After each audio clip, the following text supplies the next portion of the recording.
안녕하세요. 안녕하세요. 반갑습니다. 네. 그 서울 아산병원 소화기내과의 정윤 교수님 모셨습니다.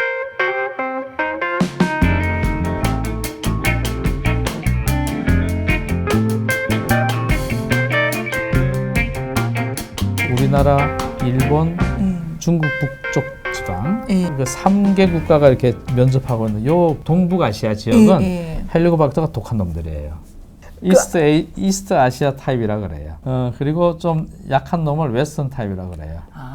그래서 이게 유전인자의 차이가 있는 거죠. 그래서 이를테면 아프리카도 헬리코박터가 많은 지역이 있어요.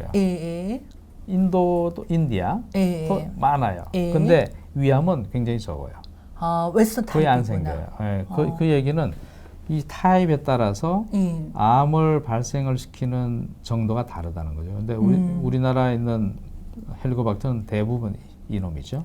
동북아의 헬리코박터, 강인한 동북아시아 맞습니다. 자, 감염 경로. 자, 헬리코박터의 감염 경로. 감염 경로. 이 가장 대표적인 게 우물물 먹었어요, 그죠? 우물물. 우물물? 자, 우물물이 어디 있는지, 마을에 어디 있는지 한번 생각해봐요. 높은 데 있어요, 낮은 데 있어요? 낮은 데. 오케이. 자, 우물물은 낮은 데 있어요. 네. 우물물. 자, 집은 어디 있죠? 집은 중턱. 중턱에 있어요. 여기 집이 여기 있어요. 아유, 맞췄다. 네. 집이 여기도 있고요. 네. 또 잘 사는 사람도 더 높은 데도 있어요. 화장실 어디 있어요? 화장실이요? 네. 집 근처에. 집 안에 있죠? 집 근처에. 이게 여기 화장실 여기 있죠? 여기는 여기 있죠? 어머나, 여기 어머나, 있죠? 어머나. 비 오고 하면 다 흘러 자, 들어가네. 우물에 뭐가 들어갈까요? 똥물이요. 똥물. 똥물. 네, 맞아요.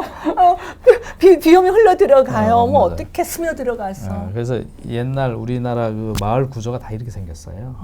그러니까 헬리코박터균이 없으면 간첩이지. 근데 이런 구조가 지금은 별로 없어요. 시골에 가면 아직도 좀 있을 수 있는데. 그래서 이건 이제 과거. 그래서 우리나라에 수도가 공급이 되거나 상수도가 딱 정비가 되고 나서부터는 헬리코박터균 감염이 뚝뚝뚝 떨어져요. 근데 이게 과거의 넘버원이었던 거고, 그럼 현재의 넘버원은 뭘까요? 저기 산에 올라가서 산에 먹는 등산 가서 떠오는 거. 약수 맞아. 약수. 고정수 PD 맞췄다. 약수터. 약수. 어쩐지 제가 산에 가면 약수 안 마시고 싶더라니. 그죠? 제가 약수를 안 먹은 지 벌써 수십 년 됐죠. 그래서 쌤은 알고 나서 안 드신 거죠? 알고 저는 나서 안 먹은 필이 있어서 안 먹었어요. 그래서 약수. 약수가 아마 가장 대표적이 아닐까 싶어요. 그럼 어떻게 이제 물 지금 소스가 이게 내추럴리 내려오잖아요. 예. 말이 좋아 내추럴이지. 그것도 뭔가 과거에 두 번째 또 흔한 거는 애들 이유식 할 때 씹어서 남기는 할머니가 손주한테 주는 거. 씹어서 주는 거. 씹는 동안에 역류가 돼요, 항상. 그래서 역류가 된다는 거는 위에 있게 올라오는 거죠. 위에 있는 위액에 헬리코박터가 왕창 있죠. 섞여서 이제 들어가니까 요즘에는 음식 이제 같이 먹기. 이제 가족 간 감염인데 실제 감염의 전체 퍼센트는 굉장히 낮아요.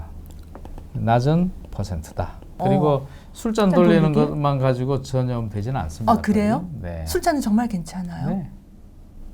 진심으로요? 네. 네네. 술잔 괜찮대요. 같이 이렇게 찌개 떠먹는 거 괜찮아? 숟가락 푹푹 넣어서요. 괜찮아요. 식생활 관련된 가족 간 감염은 생각보다 낫다. 낫다. 보통 우리가 헬리코박터 치료를 잘 받아서 균이 없어진 분이 일상 생활 하다가 다시 재감염이 될 확률 그게 2%에서 5%예요. 어머? 옛날에는 재발률이 옛날에는 20%라고 했는데 그때는 약이 나빴고 정말 재발률이 엄청 낮은 거네요. 네, 재발률이 한 5% 정도밖에 안 돼요. 그러니까 이 5%는 대략 가족 간 감염의 퍼센트이지 않을까. 그죠? 옛날 비형 간염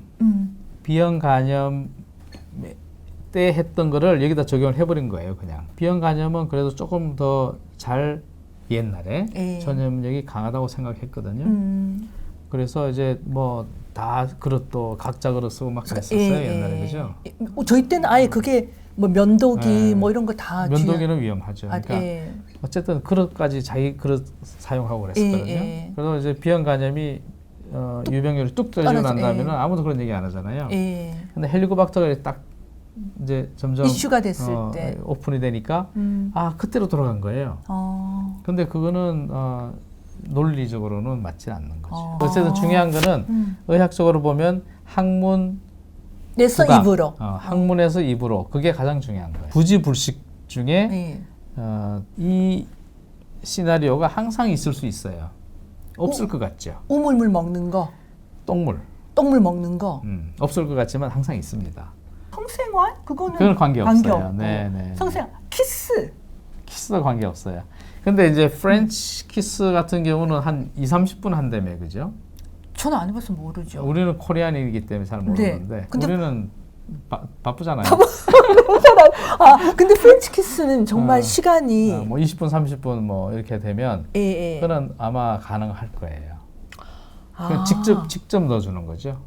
쌤, 그러면 아까 성생활도 어쩌면은 그러니까 포멀하지 않은 성생활은 오케이. 그럴 수 있겠다, 그죠? 그러니까 저희가 문화가 틀렸어. 맞아. 우리가 그죠? 저희가 세마가 저하고는 좀 모범생 스타일이라 키스도 립 투 립은 괜찮지만 프렌치 맞아요. 키스는 위험 요인이 있고 네. 성생활도 포멀한 건 괜찮지만 좀 아닌 거는 그럴 수 있겠네요. 네. 그럼 이거 말고는 항문에서 입 안으로 가는 그런 위험 요인 빼고는 이제는 별로 헬리코박터에 감염될 일이 별로 없네요. 그렇죠. 입에서 입으로 가는 일부 프렌치 가장 키스. 큰 거는 항문 구강이고 항문 구강이고 두 번째는 구강인데 그런 거는 거기 그런 접촉 시간이 길어야 된다는 거. 그래야 위에 있는 헬리코박터가 입으로 넘어와서 올라와서. 다시 남에게 넘겨줄 수 있는 그런 시간이 필요하기 때문에 그런 거죠. 오늘 영상 어떻게 보셨는지요? 궁금한 내용 있으시면 편하게 물어보시기 바랍니다. 저희가 바로바로 답변해 드리겠습니다. 그리고 좋아요, 구독 열심히 해주십시오. 저희는 더욱 좋은 영상으로 여러분께 보답하겠습니다. 고맙습니다.